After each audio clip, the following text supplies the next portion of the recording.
Apart from language barriers, are there other challenges that you're likely going to face? Today I'm doing a Q&A on a couple of questions that I have received both here on Instagram and on YouTube, just to clarify some of the questions that you guys have based on the previous videos that I have made. So definitely stick to the end of the video because there are a lot of questions that are quite interesting that actually answers questions that you already have. Hey guys, my name is Kiki Stella and I love to talk about everything from study and productivity to lifestyle and travel. If that sounds like your vibe, then click on the subscribe button and join the family. Let's get started. Just so you know, I'm going to be looking to my phone because I have the questions here in my phone. So in case you see me looking down, it's because I'm actually looking at the questions in my phone.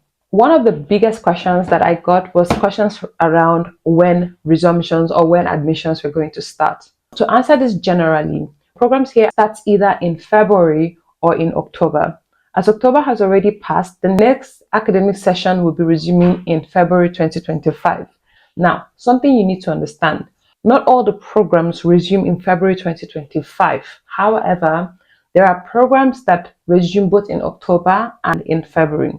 So if you're looking to start a program that is specifically going to start in February 2025, you should have already applied in November 2024. We already made a video about this, which I will also be linking in this video. The first question I got here says, please, how do I apply to the University of Warsaw? I've been trying but not working. Do you know if I can pay fees per semester? Now, the first question here is something that I already filmed in a different video. So I'm just going to link that video here just in case you haven't seen it. The second question which you asked is, do you know if I can pay fees per semester? Yes, you can pay your school fees each semester. You don't need to pay the whole session at once. The next question I have here says, hello, I got your IG from YouTube. I need some help getting a hostel. Now, I understand that you need to get hostel for you to be able to process your visa. There are two ways that you can do this. The first way you can do hostel is by either first applying to the university that is admitting you. Some of the universities have hostels that are allocated to the students by the university themselves. Case in point, Warsaw University of Technology. And that is the one that I actually made a video about, which I also link here, somewhere here, just in case you are applying to Warsaw University of Technology. You don't have to worry about hostels. Why? Because we usually prioritize new students who are coming in the allocation of hostels. So if you're a new student, you just need to apply and you'll be allocated a room for sure. The good thing about the Warsaw University of Technology though is that they are also willing to rent out their hostel spaces to people who do not study at the Warsaw University of Technology. So if you're going to study here in Warsaw, but your university doesn't give out or doesn't have hostel, you can still apply to the hostels of other universities. The only difference between their students and non-students is that they will charge you higher than they will charge their normal students. The second scenario is in case where you have a university that doesn't have hostel accommodation for students. In this case, you can rent public hostel, like private hostel. So there are different private hostels that you can actually rent that are very, very student friendly. If, for instance, you don't want to rent hostels that are privately owned, you can also rent apartments or shared apartments. There are a couple of places that you can actually find shared apartments that are quite budget friendly. So this person was asking me about how much tuition fee is in Warsaw University of Technology. Again, I made this video on the tuition fee for studies both in masters and bachelors. So please check that video out. There is tuition fees for all of them. I'm going to put the link as well in the description box so that you can see how much the tuition fees are. So this person was asking me, can you tell me how to show strong ties to your country? Now, this is a really good question. There are several ways you can show strong ties to your country. One is having your spouse who is living in the country that you're moving from. Yeah, this is actually one of the strong ties that you can use to show. Another one is to have like landed properties or even have like businesses that is currently running in the country you're coming from. This is a very good way to show strong country ties. It will be very wise for you to also register your business with a proper agency or a corporate body, so sort of to show that the business is registered and is known by the government. That way it also proves the legitimacy of that business. One question here says, See many people getting visa rejection. Is it still possible to get visa in Poland? The answer is yes. As long as you have legitimate papers and documents, to get visa in Poland is very possible. Someone asked me a question here that I think is actually very important. She says, apart from language barriers, are there any other challenges you faced? This is actually a really good question because a lot of people who move to Poland don't understand that there are a lot of different things that, as an immigrant or as someone coming from an international country, that you could likely face. And I was going to make another video on this about the cultural shocks that I experienced when I moved to Poland, but I'm just going to give you a bit of them. One of the biggest issues or the barriers that I experienced was the language barrier. Poland is not an English speaking country. It actually has Polish as its first language. So it means that mostly everyone here speaks in Polish to communicate.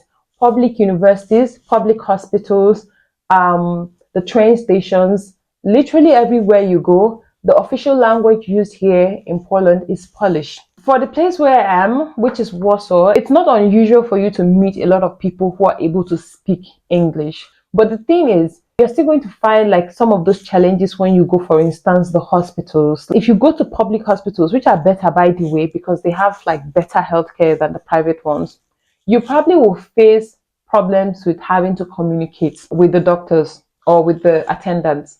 Another barrier or another challenge that I faced was the issue of cultural differences. So cultural differences in terms of like what we do. So Polish people are quite reserved. They're not that very open to strangers. So this is actually something because I found it quite weird that I said hello to, my neighbors, and sometimes they didn't say hello back to me. And where I come from, we have like sort of a communal setting. Most often than not, people keep to themselves a lot. They keep to themselves a lot in this place. Like you almost not know your neighbor, like the next door neighbor, you almost not know them, and they rarely say hi to you. So if you're someone who is coming from Africa, don't be too surprised because that's how they are like around here. But the thing about them is that when they are really into you, like when they're open to you, they're one of the sweetest people. If you miss a bus, oh my God.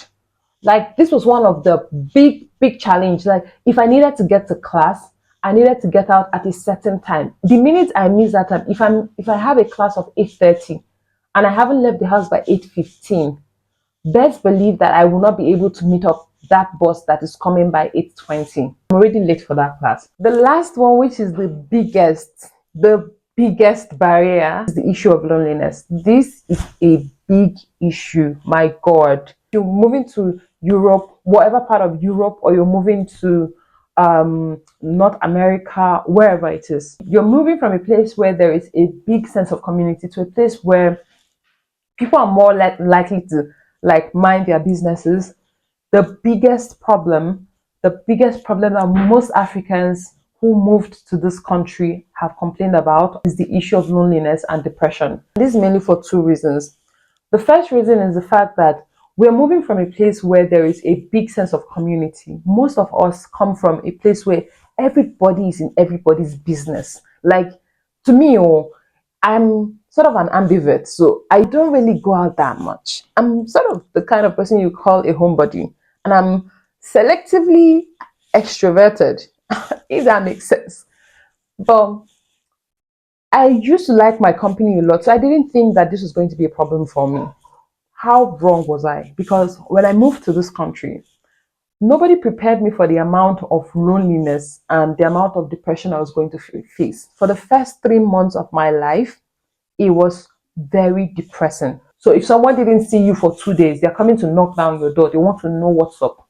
But if you're here and you've not come out for 2 days, nobody's going to come to that door to knock. I'm telling you the truth. Nobody will come to the door to come and check. The second thing is because we're more exposed to sunlight where we're coming from, and then when you move to a country where there are less sunlight, especially when you're coming during the winter period, there's a chance that your vitamin D level is going to go down. And that vitamin D level is also there's been some research that has correlated the that has correlated low levels of vitamin D with depression. And this is, in a way, explains why a lot of people who move from African countries, for instance, tend to get very depressed when they move over to Western countries or European countries, because, like we don't see a lot of sun around here. For someone who is moving to Warsaw, for someone who is moving to Poland, I advise two things. First of all, when you move here, try to look and identify a community that you can join. It could be a church community, it could be a student community, it could be an African student community, whatever community that speaks to your values or speak to the person that you are, where you're moving from. Try and identify with them. It will do you a lot of good.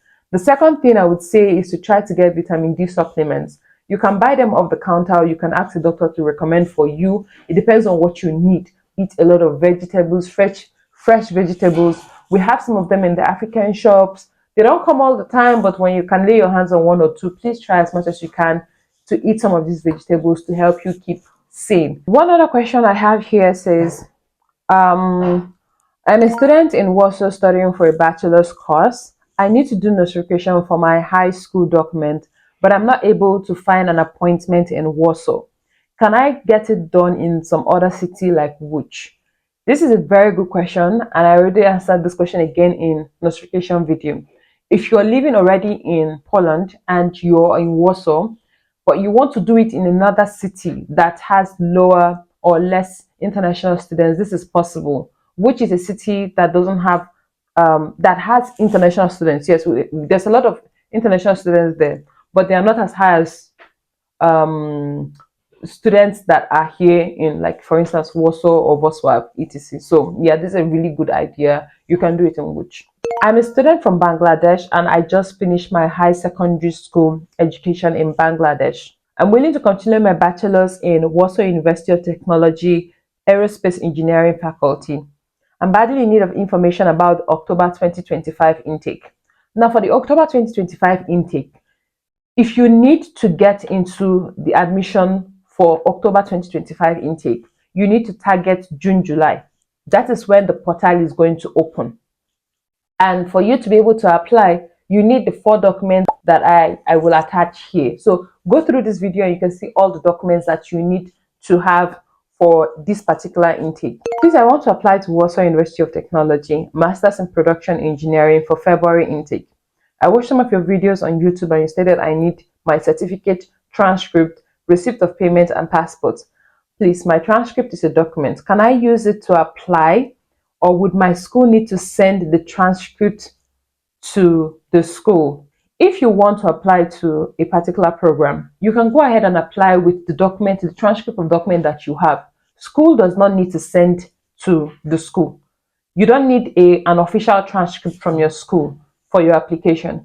You only need to have a transcript of results that is authenticated. As long as that transcript of results is authenticated, it is a good enough document for the Warsaw University of Technology. Then the last question I'm just going to take: can you also legalize NECO E-Verify confirmation results? Now, NECO result is an acceptable result. You can use WAEC, and if you want to use NECO, you can also use NECO, because NECO is a transcript in itself. I have only my Cambridge IG, CSE, and AS level certificates. Do I still need to get them notified? The answer is no.